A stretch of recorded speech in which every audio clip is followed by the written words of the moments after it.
Okay. If we could bring this meeting to order, everyone please rise and salute the flag. I pledge allegiance to the flag of the United States of America and to the republic for which it stands, one nation, under God, indivisible, with liberty and justice for all.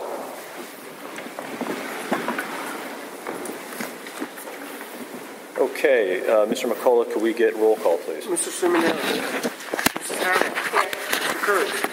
Here. Mr. McCullough here. Mr. McLaughlin. Here. Mr. Potts.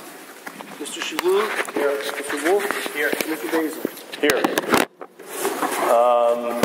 Moving on to announcements. The board had an executive session prior to this meeting to discuss personnel. Also, we're going to be making a move here on the agenda. We're going to move Anne-Marie Trainor's presentation to the board from 13A1B to 7, is it D? Would be D and E. D and E. Third, we're going to be discussing under old business this issue of a BCIU Skype policy. They've got a particular policy for allowing people to dial in, and with Mr. Kurtz, we're going to be dialing in with a regular basis. I think the BCIU has asked for us to give them some sort of verbal approval to allow that to happen. Do that. So we'll discuss that under old business.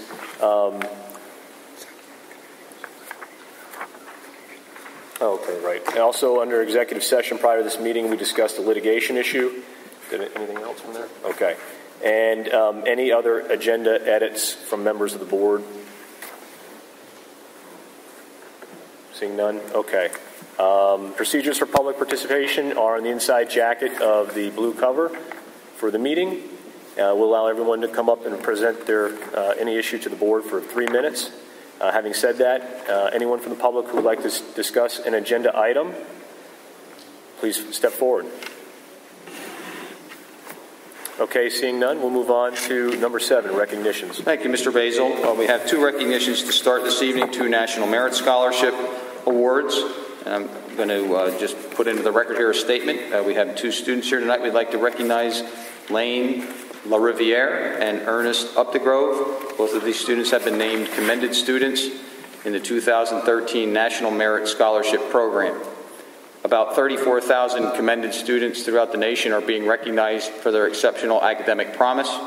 Although they will not continue in the 2013 competition for the National Merit Scholarship Awards, the commended students these 2 students placed among the top 5% of more than 1.5 million students who entered the 2013 competition as they took the 2011 preliminary SAT and National Merit Scholarship qualifying test.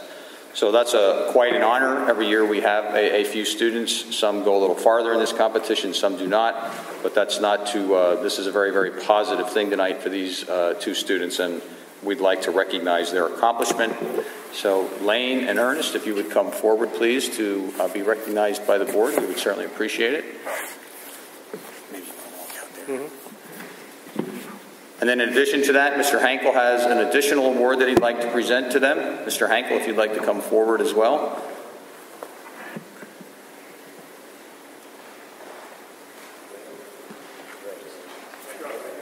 Sure.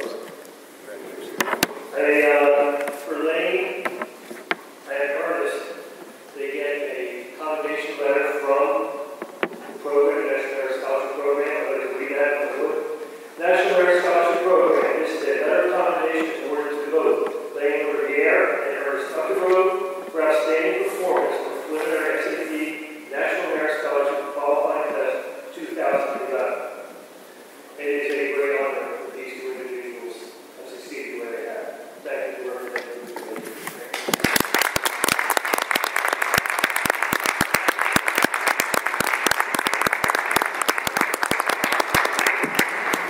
At this time, I'd like to call Mrs. Trainor to the microphone. We had a few teachers here this evening that we'd like to recognize for their participation in bringing some grant funds to the district through Metropolitan Edison. So, Mrs. Trainor, welcome back. It's been a while. It's my pleasure to, again, be able to announce that the Danville School District has successful grant applications for the First Energy STEM classroom grants. Those of you who have been on the board know that Danville is one of the few schools that has been successful each year that we've participated in getting at least one recognized. This year we have 3. I was on their website today. This is stretching over 5 states that First Energy services through their electrical company. And out of 34 individuals out of those 5 states that have been awarded grants, David has 3 of them. And so we're very proud of those. I'm going to ask the 3 recipients and also a representative from our Berks County component of First Energy, Ned and Karen Baxter, to join me up here. We have Sid Harwood, who put a grant in for biodiesel activities in his classroom.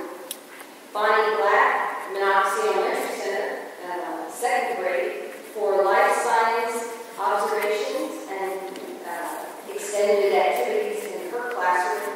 And Shannon Helzer from the high school, also exploration in renewable energy. And Karen is here to award each of the individuals $500 checks.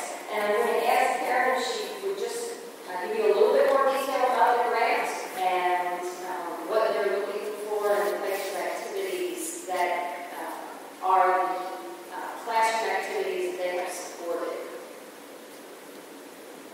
Well, I definitely want to congratulate Salute Dan and Boone because there are 18 Pennsylvania teachers getting this award. 3 of them are here in Boone and 15 schools in Pennsylvania. So this is the only school that's more than 1 teacher is being acknowledged. So definitely want to applaud all of you here in Boone.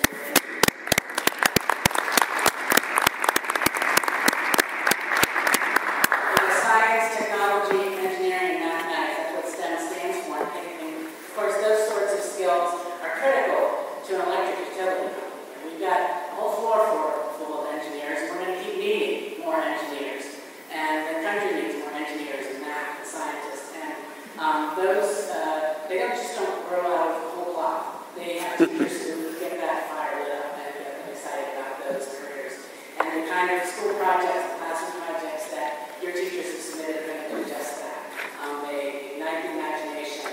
They make engineering and math and science and technology interesting and fun and cool. And that's what we need. So, congratulations.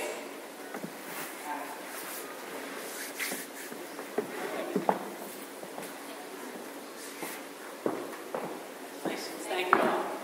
Thank you. Congratulations to all 3.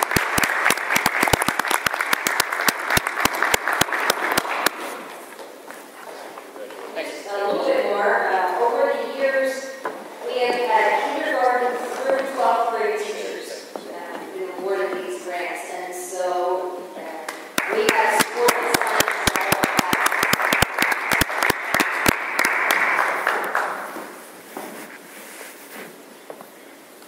Okay, at this time I'd like to invite Judy Simmons to the microphone.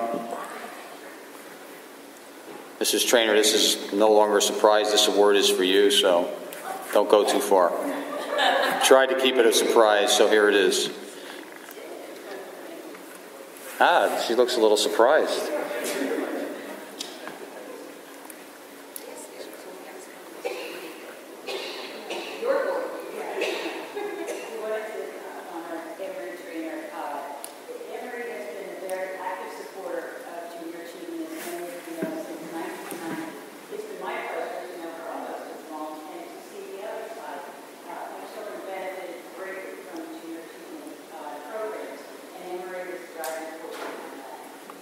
We are grateful for that, and I wanted to just tell you a few things. I had to write them down because I'm in your work. Anne-Marie has served for the Junior Achievement Board of Directors, Executive Board, Program Committee, Golf Committee, Hall of Fame Committee, and many panels and programs. Because of Anne-Marie, nearly $1 million has been raised through the Hall of Fame and Keystone Educational events over the years. Junior Achievement programs are now became aligned with Pennsylvania Core standards, and Anne-Marie was introduced in that effort.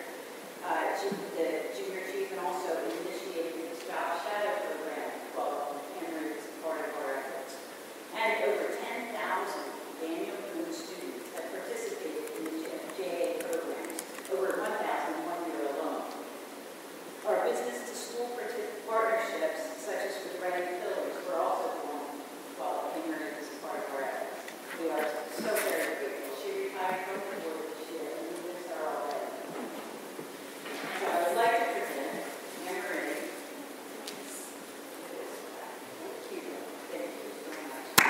Congratulations.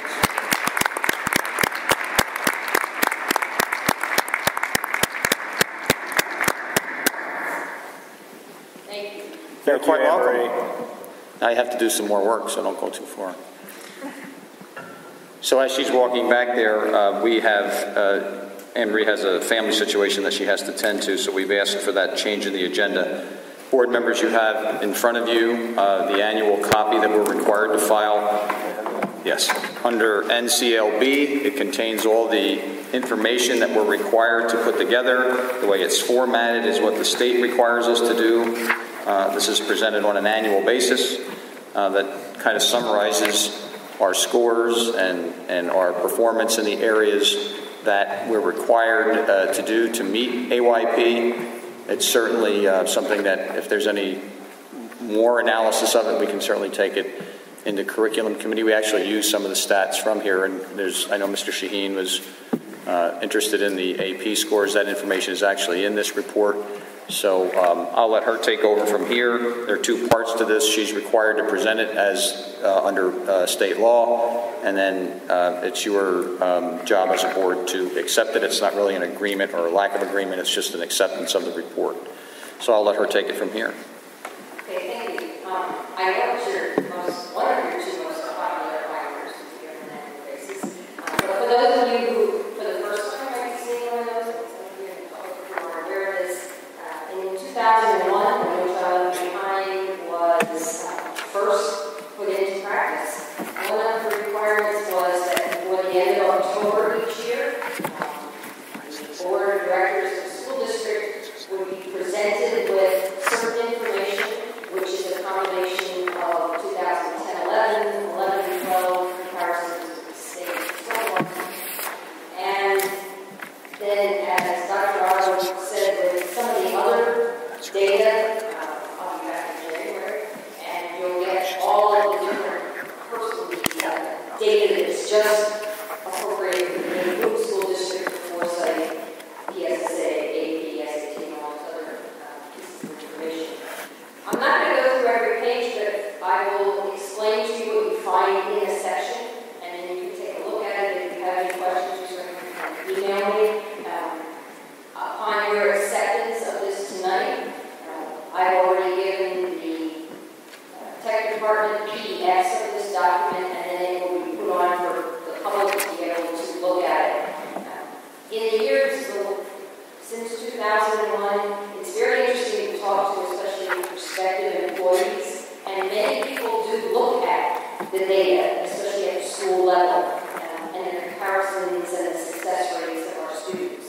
Section 1 is just the state report card, and so that's certainly one where we have enough time if you want to just take a look at the state as a whole. And this focuses on your PSSA scores for the most part. Prior to 2001, and I'll go back to the mid-1980s, Danny Boone always published a profile. It was a thin 4 or 5 page document that we used to send to real estate agents, we give to families, and it gave some pertinent information about the district. In 2001, we made the decision to combine the requirements of No Child Left Behind, along with what we did in the profile, and make it into one document. So when you look in section 2, which is the district report card, it's a little bit more extensive. Talks about our technology, our physical plans. That's not part of No Child Left Behind's report card itself. But we feel it's important just to be able to give a person who's looking at the district online from our report card a little bit more of our financial picture, our personnel picture, the technology that we have, and the facilities that we offer our residents. If you go over to page 5, if you're in tab number 2,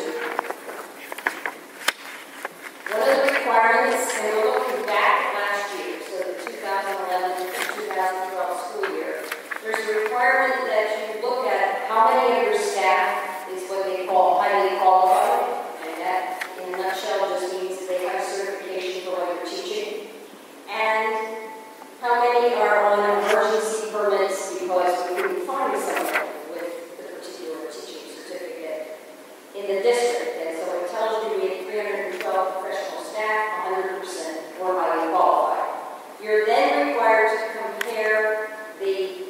highest poverty building in that year to the lowest poverty building. The highest poverty building last school year was Birdsboro Elementary Center, and the lowest poverty building was Amity Primary Center. And so those are the two buildings that are represented on page 5. If you go over to page 6, some data that we send in through PIMS now, and in the past used to be through different mediums. Some data is a year behind. We can't send our attendance data and our graduation data in until well into August and September. And so we're not always looking at just the past school year. And I tried to mark that. I'll show you where there's a difference. But on page 6, it compares the number of full-time and part-time teachers with years of experience over 2 years. It also gives you the number of classified staff. And if you go to the bottom of that page, you'll see that the attendance data that you're looking at is actually 2 years old. And that's because of the lag time to report it. So that's actually 10-11 data. And the low income percentage, which is the number of students on free or reduced lunch in comparison to their total school population, and the enrollment is last year's data.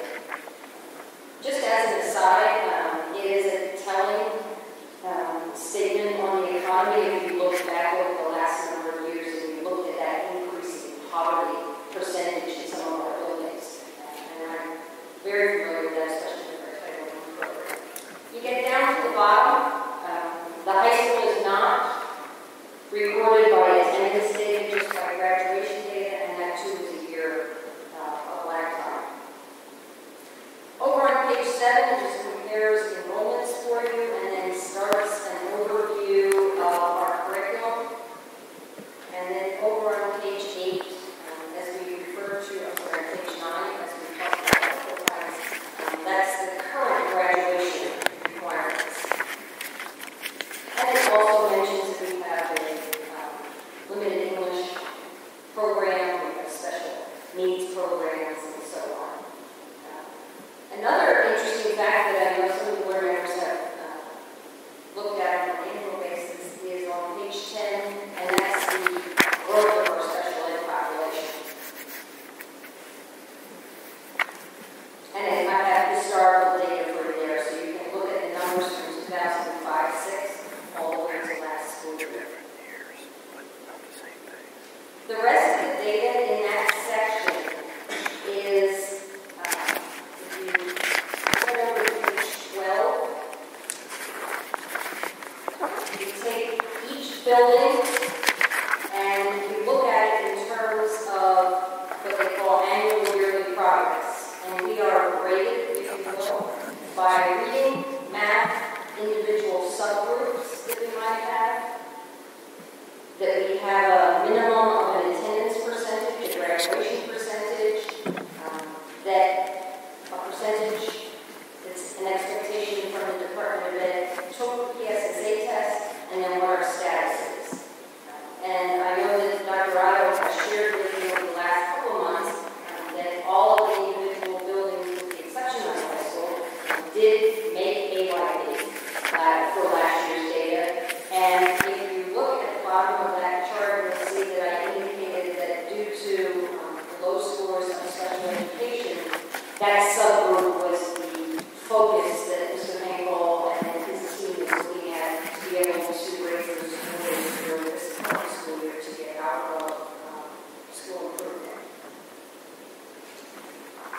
In the next number of pages, starting on page 13, this is not building specific, it's district-wide. District-wide, it compares the number of students in math and reading, and those are the only two subject area tests that are calculated for annual yearly progress. It compares the percentage of students that scored advanced, proficient, basic, and below basic in 2010-11 and 11-12. And I know a number of, you know, Mr. Sheen and myself, and a number of times, finally have pointed out the flaw. This is an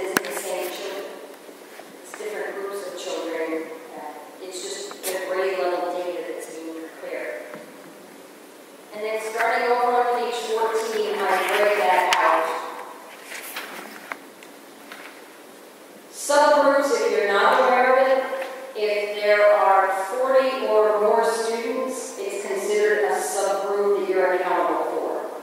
And so if I look at page 14, and I look at grade 3 for math, the subgroups that Daniel Boone School District grade 3 were held accountable for was all students, male and female, white, and those who have an IEP, which is special needs students, and economically disadvantaged.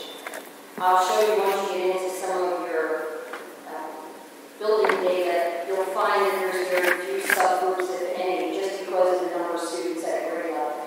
But district-wide, you'll see that there are sometimes different subgroups, but there are subgroups at each grade level. I did put, and I'll then pass you all the way back, page 21, a couple of other facts for you. You have the AP test, and I also provided for you a list of all of the tests that we offer and showed Daniel Boone High School, Pennsylvania, and the United States. And you can see the list, a little asterisk shows you the scores where Daniel Boone exceeded both the state and the national average. So that is another piece of data to look at. Over on page 22, at the end of each year, the high school guidance department asks the graduating seniors to provide them with what their plans are when they graduate. And then I take that and put that into this chart. And again, I've given you some longitudinal data starting in 2006 down to 2012 graduates. And it shows you the number that graduated, 4-year colleges would be the plan date, 2-year technical school or armed forces. College board scores, I've outlined for you starting 2006 through last year, number of students in the Daniel Boone School District that took it, and then I have the school mean, the state mean, and the national mean for you to also use as comparison data for math, for reading, and also for writing. So let me just show you one building, and you will then be able to take that same data and look at each building again as you wish. Just a footnote on the Amity Primary Center. Since it's a K-1-2 building, it does not get somewhere to take PSSA scores, but it's called a feeder school. And a feeder school means that when an entire grade level, second grade, let's say at Amity Primary Center, is going to go into one elementary third grade, Amity Primary is considered a feeder school for Amity Intermediate. If an Amity Intermediate school did not make AYP, Amity Primary would be attached to that issue that they would have to deal with in their K-1-2 program. So there's very limited data for Amity Primary. I gave you a couple of facts without any academics or teachers. Anne-Marie, I just had a couple of quick questions before you get too far through it. On page 6 of section 2, the graph at the bottom that you talked about,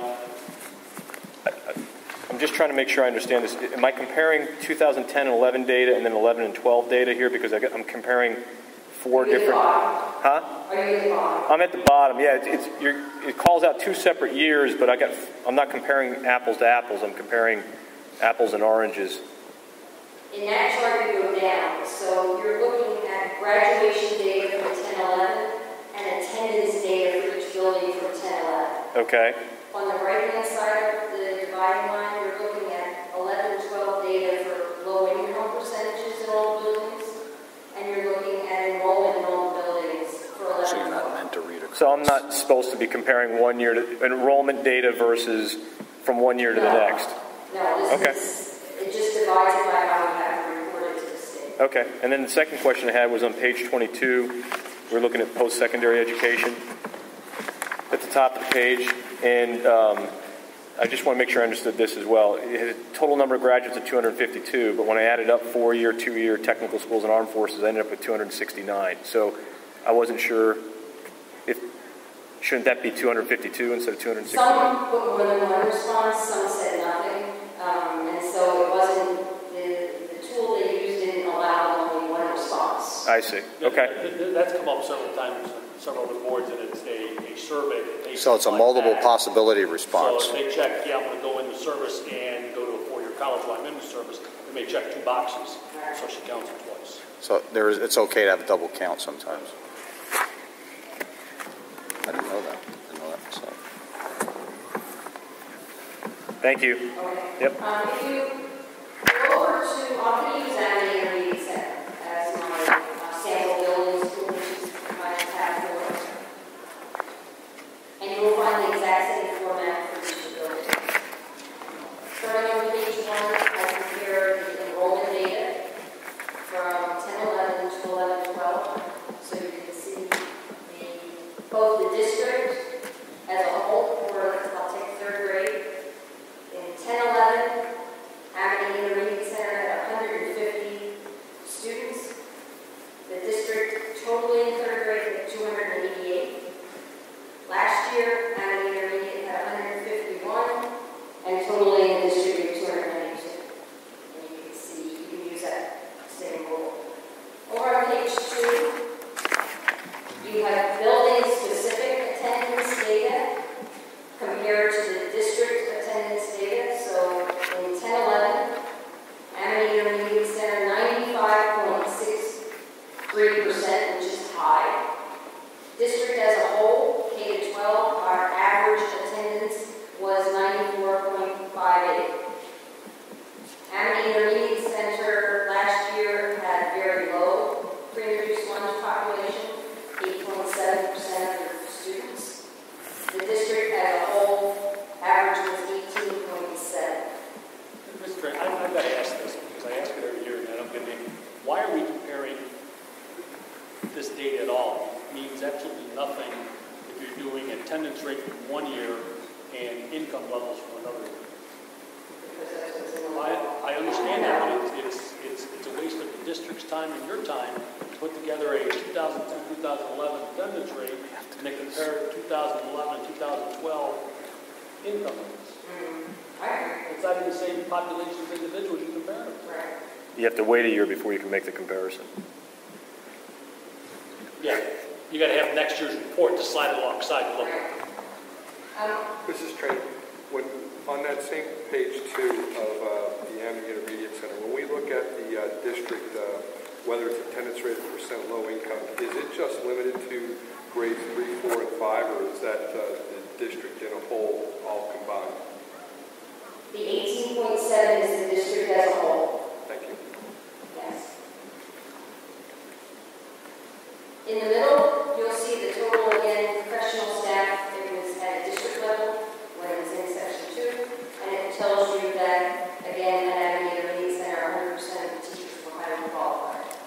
And then it breaks down the professional staff again to Amity Intermediate. Continuing over on page 3, it breaks down the support staff.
and they take writing. That is not reflected in this binder because it is not part of the annual yearly progress requirement as per every child left behind.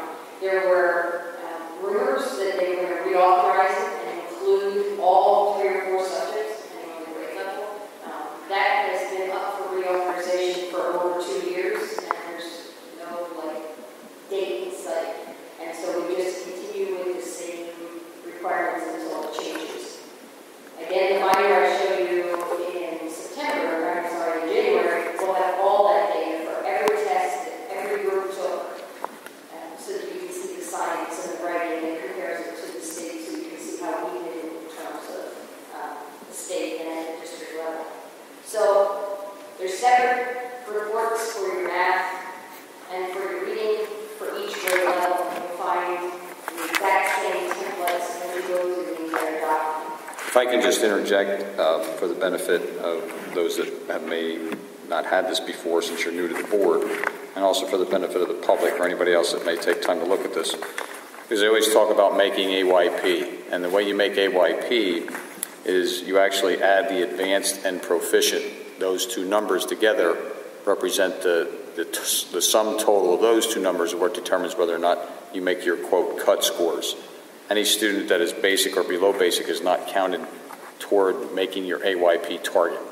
So that dividing line right in the middle, when you hear the number, they'll say in a school district their AYP rate is 94%, whatever it is. That represents the advanced and proficient added together, just for clarification. And there was a sliding scale as part of what the Department of Education here in Pennsylvania put together. The essence of the law says that by 2014, all children will score proficient or better in reading math. Every child in every school in Pennsylvania. And so instead of going from point A to point B, they have a sliding scale of percentages that you need to have as proficient in your school. The data you are looking at reflects a minimum of, in math, that 78% of the students who score proficient or higher. And in reading, it would be 81% or higher. There are some extra calculations they do that show growth and so on, but in essence, that's sort of the big picture. In this current year, it will go up to 89% proficient in math and 91% proficient in reading, and then 2 years out, 100%, unless the law is reauthorized or they give an extension of some sort. So the targets, the bar is being raised, and when we talk in the coming months of the district action plan, that's the target that principals are working with their teams to try and include activities, programs, extra remedial activities that will be able to get those percentages in each of those buildings to that school. So with that, that's pretty much the rest of the data that I have together here for you. Again, we keep talking about the law. The law requires that I compare building, district, and state on these documents for you. So you see that same comparison for each of the 4 categories: advanced, proficient, basic, and lowest. If you have any questions, please feel free to email me.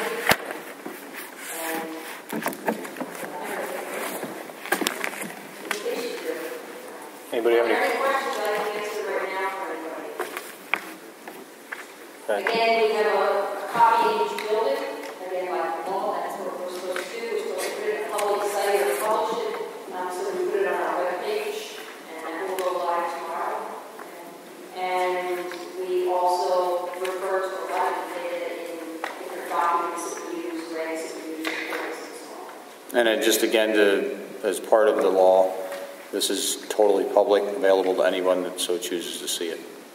Okay. Thank you, Anne-Marie. Trainer, we appreciate it. Okay, moving on to... Accept it. I'm sorry, we need to vote on to accept that? Yes. Yes. Okay. You have to. Make a motion to accept that. It's 13. It's technically I'm sorry, it wasn't on the agenda, 13B. Mr. Basil, 13B. Got it. Let me find It's that. now 70. One second. Okay, so do I have a motion for Make a motion to accept. I second. no child left behind? Okay, we have a second. Any discussion? Seeing none, can I get a roll call vote, Mr. McCullough? Mrs. Hamill? Yes. Mr. Kurtz? Yes. Mr. McCullough, yes. Mr. McLaughlin? Yes. Mr. Shaheen? Yes. Mr. Wolf? Yes. And Mr. Basil? Yes. Motion passed. Okay, moving back to 8 on the agenda, routine approvals. It's recommended the Board of Directors approve the minutes for September 24th and October 8th, and Committee of the Whole and October 8th special voting meeting. Do I have a motion? So moved. Have a second? Second. Okay. Any discussion? Okay, seeing none, can I get a roll call vote, Mr. McCullough? Mr. Kurtz? Yes. Mr. McCullough, yes. Mr. McLaughlin? Yes. Mr. Shaheen? Yes. Mr. Wolf? Yes. Mrs. Hamill? Yes. And Mr. Basil? Yes. Motion passed. Okay. Moving on to B and C. It's recommended the Board of Directors accept the financial reports. Motion for A, B, and C. Okay. Second. Any discussion? Okay, seeing none, can we get a roll call vote for B and C? Mr. McCullough, yes. Mr. McLaughlin? Yes. Mr. Shaheen? Yes. Mr. Wolf? Yes. Mrs. Hamill? Yes. Mr. Kurtz? Yes. Mr. Basil? Yes. Motion passed. Okay, moving on to number 9, presentation by board members. Do we have any correspondence? Yes, Mr. Basil, I have two letters, one from Senator Rafferty and one from Representative Maloney. I'm thanking the board for our resolution, and they both are supportive of our bills, Senate Bill 1400 and HB 1776, which Mr. Rafferty actually says he's a co-sponsor of. So we did get acknowledged letters from both of them thanking us for that and encouraging us to tell other boards to support those two bills. The second correspondence I have is from Margaret Collins. She's the Burns County Bar Association Citizen Committee, and she wanted to thank us for allowing our course to go during new citizens of U.S. during the naturalization ceremony. Our course was there singing the national anthem, and she wanted to thank the board for our support allowing them to do that. Okay. And that's it. Great, thank you. Mr. Kurtz, do you have anything from the BCIU? Yes, I do. We reviewed 9 initial budgets.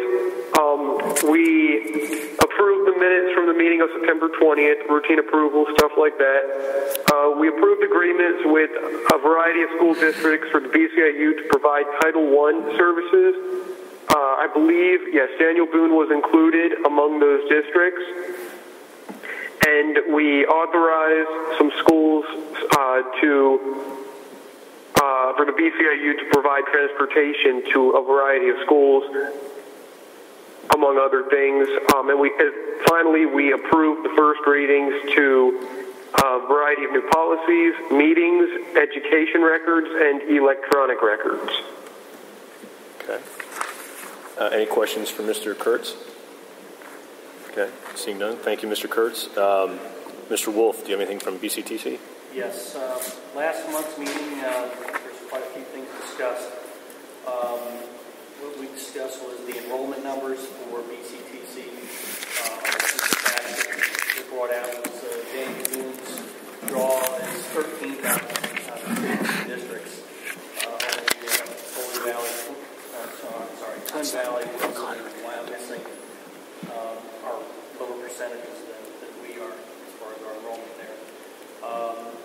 The total enrollment of the school dropped by about 40 students, although Daniel Boone will be sending 100 students this year, which is, I believe, is up from 102 last year. The reason why that's going to be important is in 2009 we had a peak attendance at BCTC, and that was preceded by a low attendance number in 2008. And what they do is a rolling 3-year average, and when we drop off the 2008 number, our percentage will actually go up. And that percentage is part of the equation that determines our proportionate share. For funding. For funding for the district. So that's just a note for our budget going forward. Also, we were talking about the students that they meet the specifications for the BCTC. And the East Campus is meeting 2.5 hours of instructional time. And this is a review. This was a response to their PDE Chapter 339 audit that they had. The students had to have a minimum amount of time at the school because there are students that have certifications that require minimum amount of hours. So the East Campus is students that they're sending there. They are meeting in 2.5 hours. The West Campus is a different story. They're at 2 hours and 12 minutes. So they are not meeting the minimums. However, I did have, as I looked into the numbers, there is a 20-minute gap from the time that they claim the students are dropped off to the time they should be in class. But yet there's only a 3-minute gap from the time they dismiss class to the time they get on the bus. So I have this coming Wednesday is our next meeting. I wanted to ask why there was such a difference in time, because if the kids are truly getting to school and on time, they should need 20 minutes to get to their class. And if they are in class, then they are meeting the minimums. I want to clarify that to see if we have some actual data that shows what time our buses are getting in there, or is it's just that 20 minutes is a buffer to allow for traffic or weather conditions or what have you. But going forward, that time in class is a concern. The last thing was the board's in contract negotiations with extending Dr. Lee's contract for 2 more years, at which time he believes that would be retired. So that's the last thing I have to report as far as the meeting. Next meeting will be at the East Campus in Ole this Wednesday, the 24th. It's open to the public, of course, at 7:30. That concludes my report. Thank you. That's good report. Very interesting. I'd be interested to hear what the answers are to that question. Well, we'll be checking into that. Because we worked long and hard to try to make sure that wasn't going to happen. So we'll be making some phone calls. Well, if they're getting there early.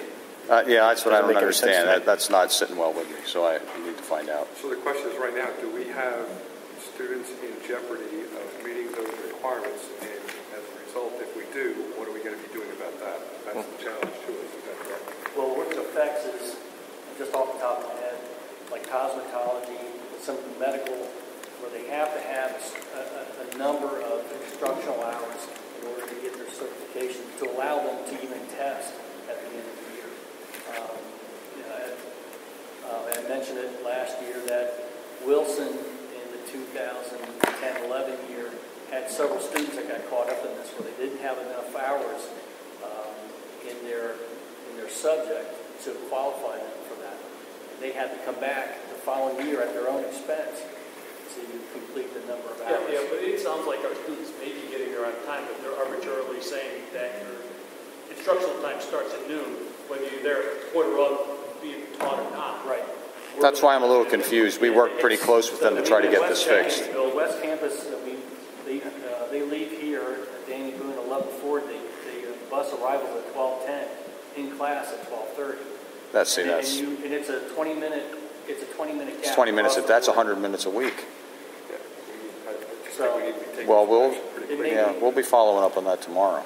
I hadn't heard this before. In this case, they eat lunch at MCPC. Are they doing it during that 20 minutes? During that 20 minutes. Probably what it is.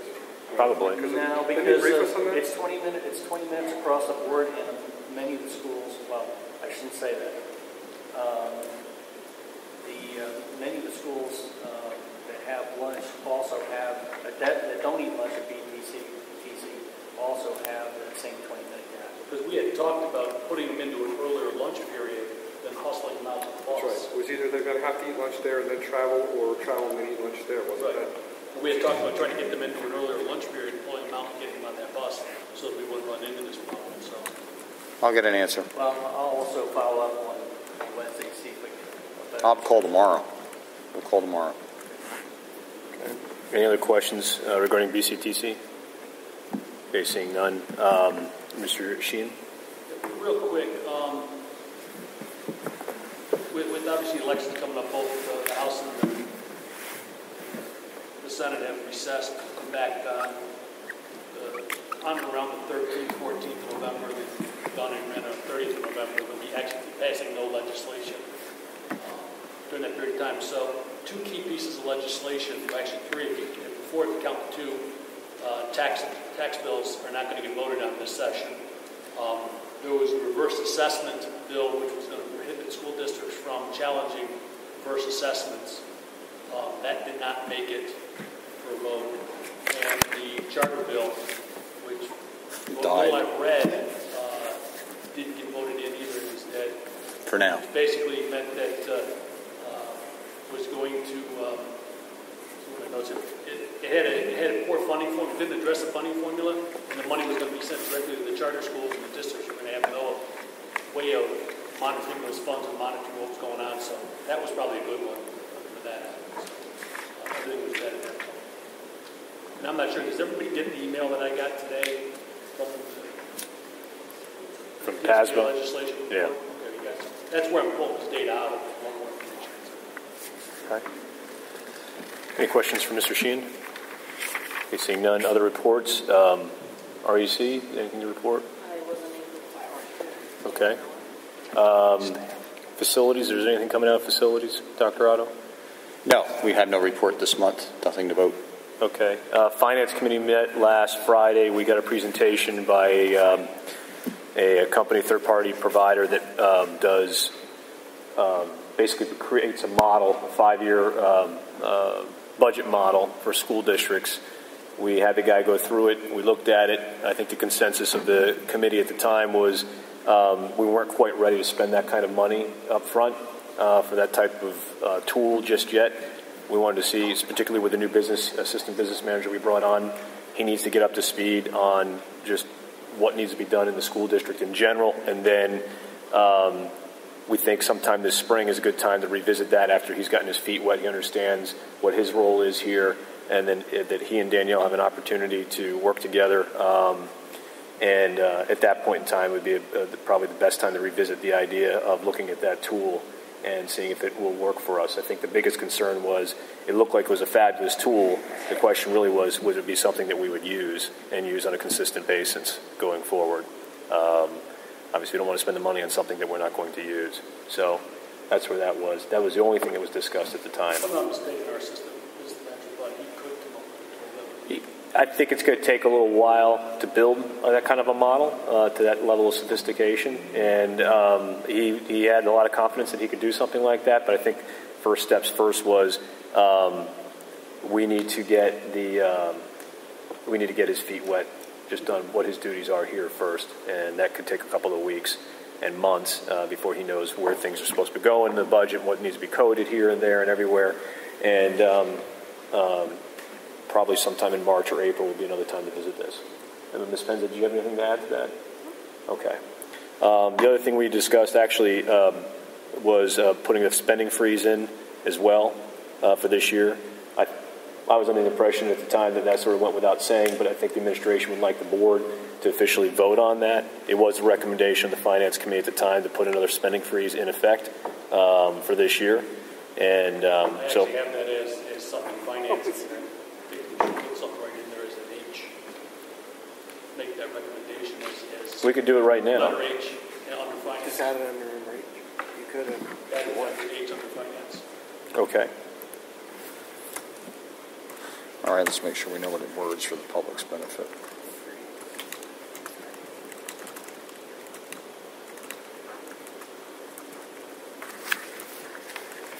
Okay, got it.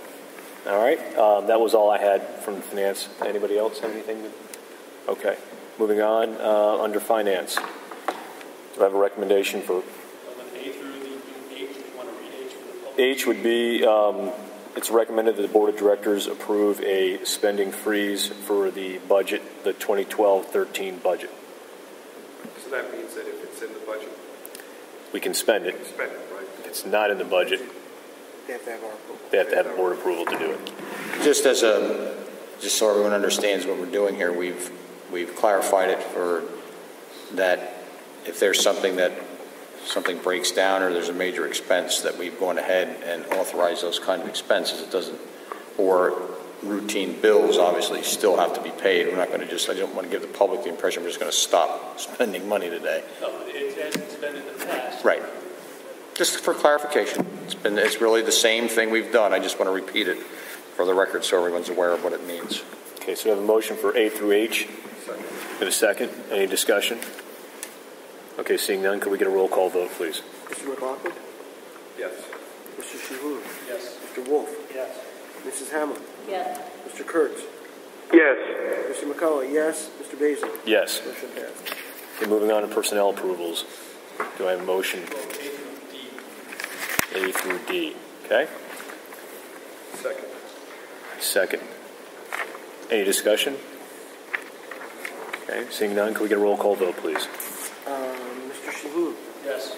Mr. Wolf? Yes. Mrs. Hamill? Yes. Mr. Kurtz?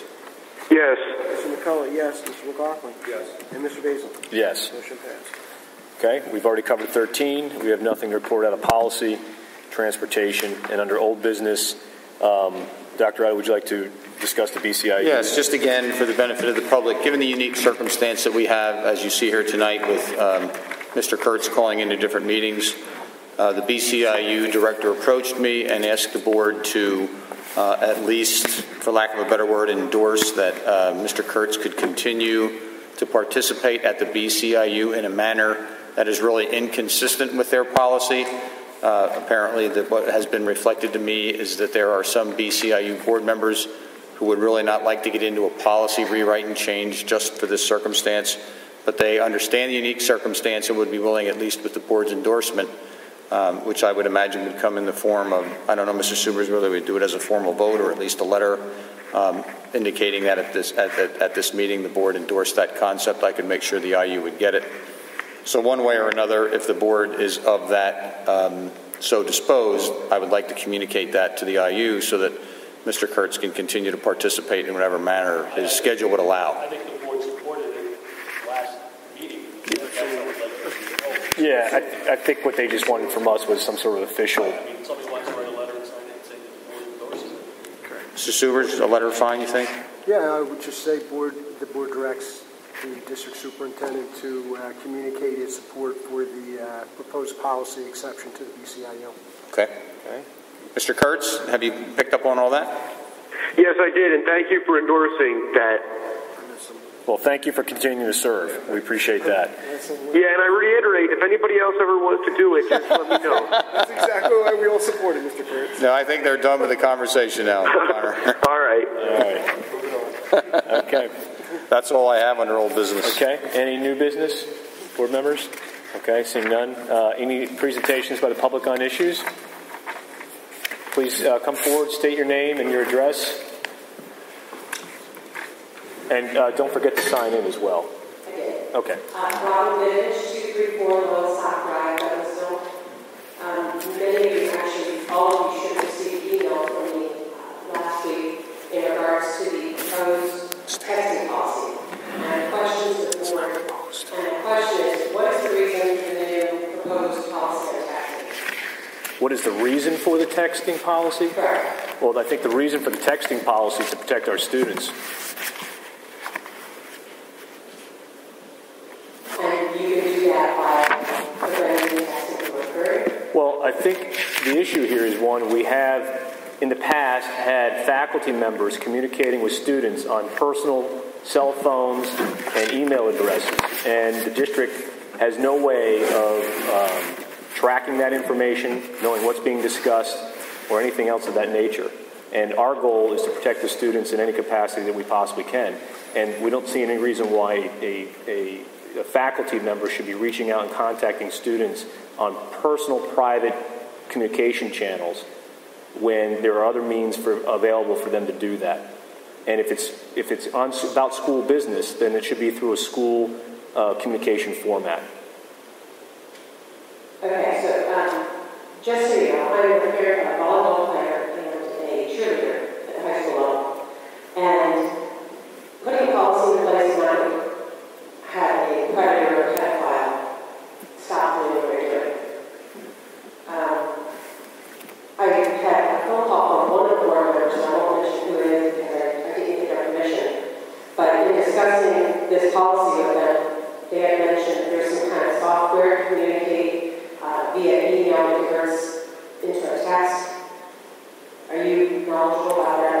had a policy committee meeting, I think it was about 10 days ago, and one of the things that had come up was there a format available via technology that would allow faculty members and students to communicate through some sort of district-controlled communication that would provide for a blind communication, i.e., a student would text to an 800 number that the school district controls, and that 800 number then would in turn forward that text to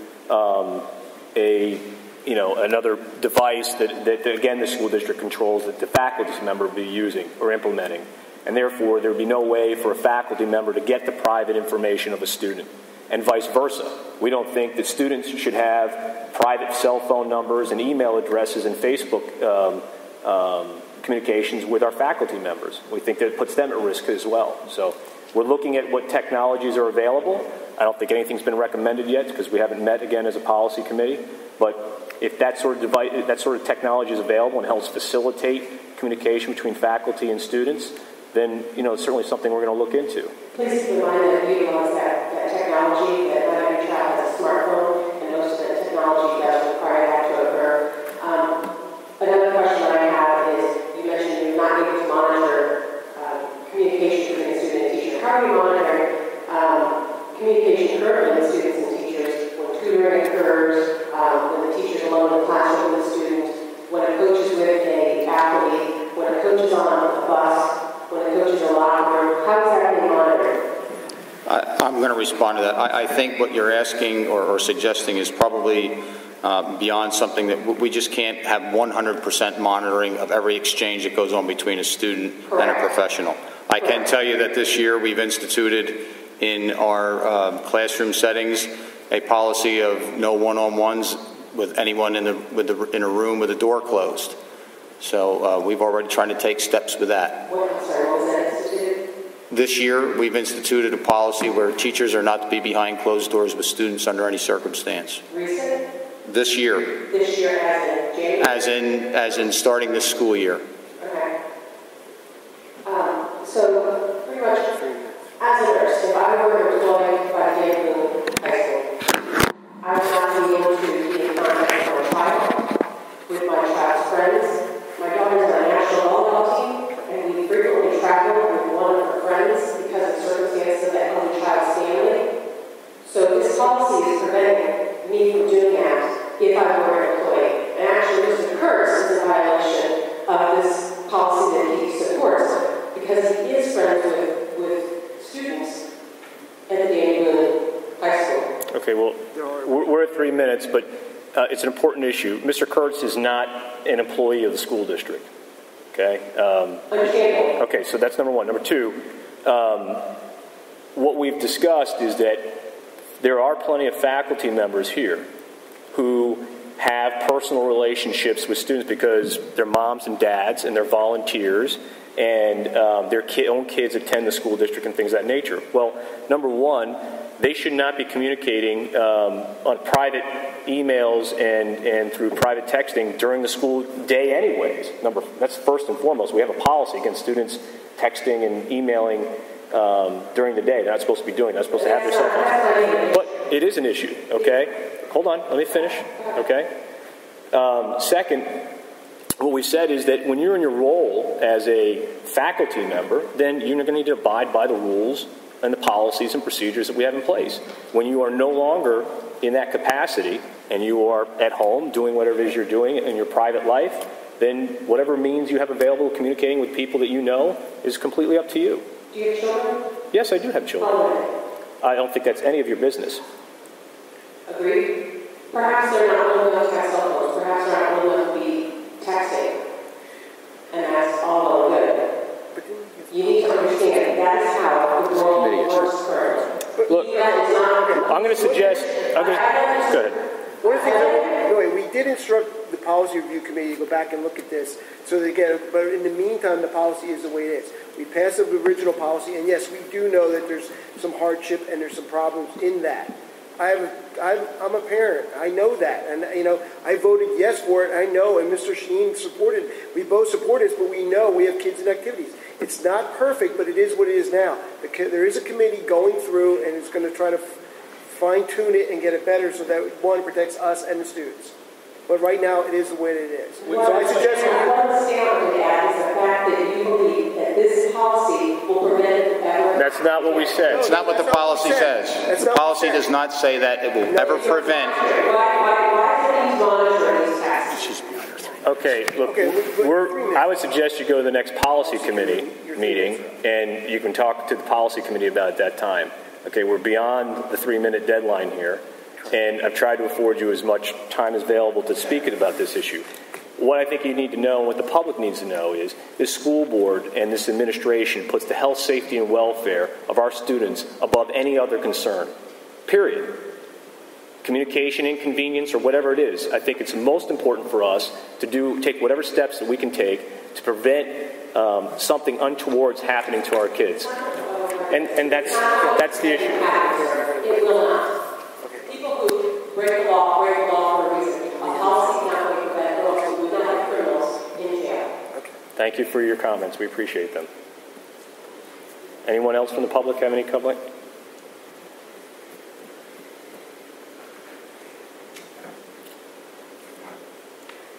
Good evening.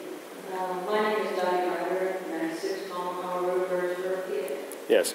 I too was concerned about the current policies. I'm not very familiar with board meetings, first time attending. So, We thank you for coming. I'm not up to date on it. But my concern is bullying within the school district. I have 8 grandchildren currently attending, anywhere from kindergarten through to senior right now. And some of my grandchildren have been tormented, throughout the school year. Since day one, my own grandmother has come home to this meeting, crying from day one, not wanting to come back to this building. My grandchildren were hurting, and I was just wondering, at first I was just involved because or angry and upset because of my work, but it's big. And I understand that. So I was just concerned. I wanted to know what for policies you have in place, what how you look at it, those kinds of things. And I understand you do have a policy committee now that meets every so often. And I think Mr. Hinkle I had spoken to him, and he said, I believe his current policy was adopted in the spring, the one you have right now. My concern is the way the economy is that we know people are hurting at home, and it carries on to the children, and the children hurting people. So I was just concerned whether how often you look at the policies, and if we can tweak it, I would love to be a positive force in that, because I have a lot of feedback with your grandchildren coming your way yet to visit the district. And I just was, my heart was breaking for them, but I know it's bigger than that. It's for all kids. I'm concerned for all. Well, let me just say that we do have I think we have an excellent anti-bullying policy, and I believe this is actually anti-bullying month. And yes. We take bullying very, very seriously in the school district. And there is a policy in place for kids to report, and parents or grandparents to report an issue up through the building administrators and up as far as the superintendent. So that if there's something going on, you need to have a conversation with the building principal in the school in which your grandchildren are enrolled. And I'm positive our building principals will address it absolutely immediately. And I'll let Dr. I'm losing my mouth here. That's Dr. Otto speak to a little bit more intelligently, but we do take it very seriously, and I know in the past that these issues have been addressed immediately. Just Mrs. Geiger, if there's an issue, we actually have a very specific policy in place, and if you would call me tomorrow or the building principal, we can walk you through it on the website. We would prefer that everything be put in writing, so it creates a response for us. It holds us accountable for. We can't. I know sometimes people wish we could maybe come out into the neighborhoods and help. At night, we really can't help that, but we won't tolerate it in school. So you need to let us know and put it in writing specifically, and we will make sure you get a response. I understand for the most part, is the kids don't, it's just mean spirited and in some instances,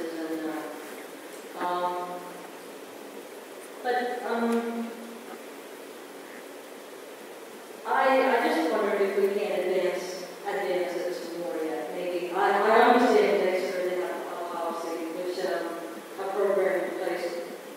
I forget what it's called, but they involve the parents. And I think the more we can get the parents of the children involved at some level, at the younger ages, and bring it forward. I was just kind of curious about how we can do it. And maybe I can attend two policy meetings if you can allow me to know. They're open to the public. The second Wednesday of every month. Up at currently, because of the construction going on in Birdsboro, they're at the high school library. How does one get an item on the agenda for this? We usually set the agenda with policies, but the policy committee, our committee meetings are very open, and the chairs of those committees will pretty much entertain any question you might have. There's no time limit. We just talk about things. If you have something to bring forward that's pertinent to policy, we would certainly discuss it. Well, how would one present a complaint to you if it's kids bullying on kids? How do you? We have a complaint form, and then it goes to the counselor. If they within that alphabet or something, and then it's the principal problem. In the policies, if Dr. Adams said if you give them a call in the morning, the policies step you through that process of making a complaint in writing, where it goes, who reviews it, the process. If you're not happy, what the next step is to get a bullying situation resolved. So my suggestion would be, why don't you call Dr. Otto in the morning, and like I said, he or the building administrator where your kids or your grandchildren are enrolled can walk you through that policy from very step one all the way through to the end, and can actually work with you on specific instances that you have to report. Okay?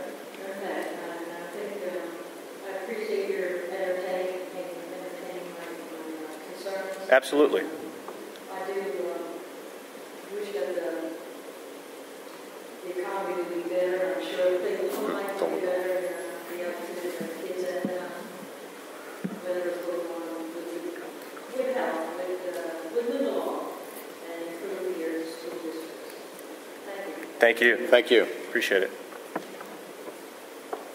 Any other comment from the public?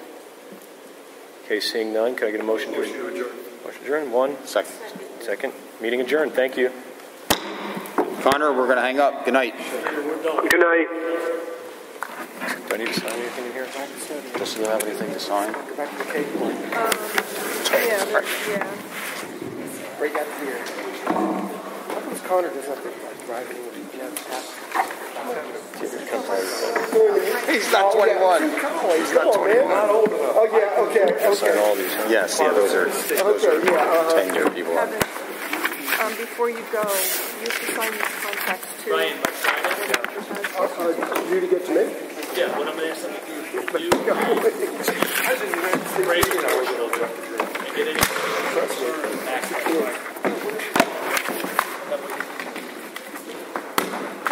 Did you give Kevin those letters?